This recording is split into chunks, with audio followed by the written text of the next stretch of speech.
All right, and good day. So we are going to be installing the YARDGARD. It's the YG03. Let me tell you a little backstory. So we got a pull install.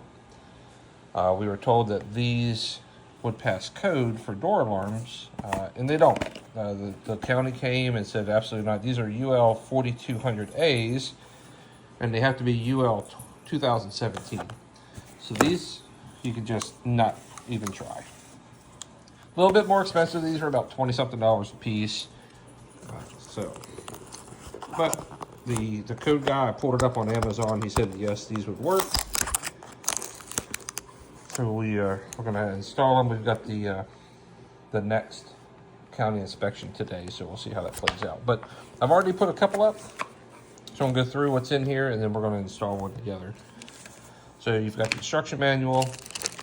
These parts here are only if they're going to be put outside.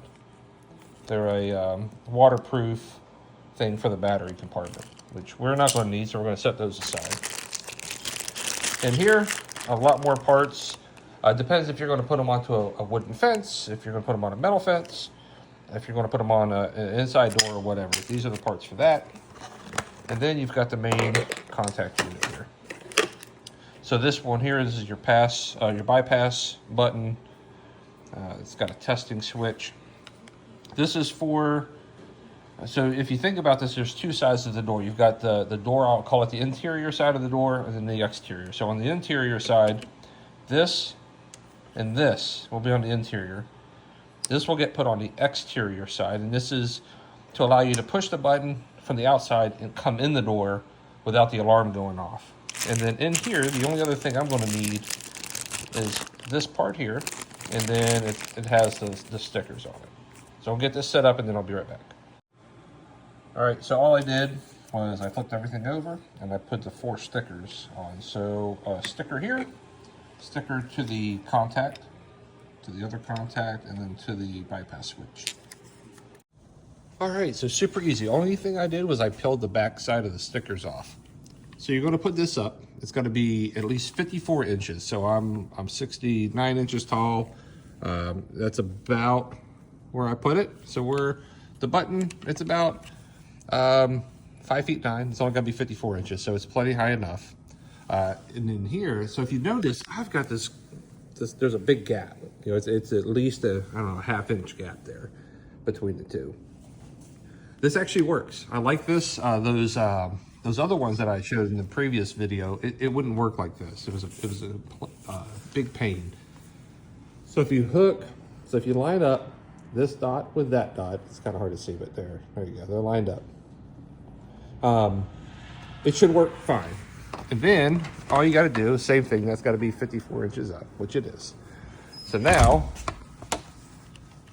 I haven't tested it yet, so bear with me. Yep. Lift that up. We're going to make sure, sorry, I'm trying to do this one-handed. So put that on the side, and then we're going to put the 9-volt in. All right, so I got the battery in, so you see I took that red line and I put it underneath the battery. That's so to get the battery out, all you have to do is pull that red cord and the battery will pop out. All right, so we put it on, and as you can tell, the alarm is not alarming. All right, if I open it up,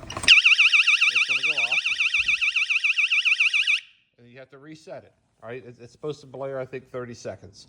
Now, the cool thing about these is I want to go outside. I don't want this daggone thing going off, right? So I hit the pass button, and I open it up, and I can walk out, and then it just does a little beep, and as long as you close the door again, you're good to go. But then I open it up, and it alarms.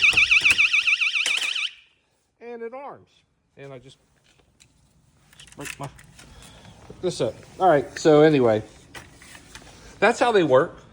They're super good, efficient. I don't like the long cables. I wish there was a way to shorten up the cables because that just looks kind of tacky.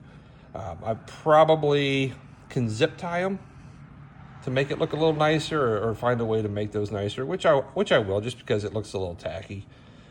But yeah, they're super good, efficient. $21, $22 a piece, something like that. So hope this helps.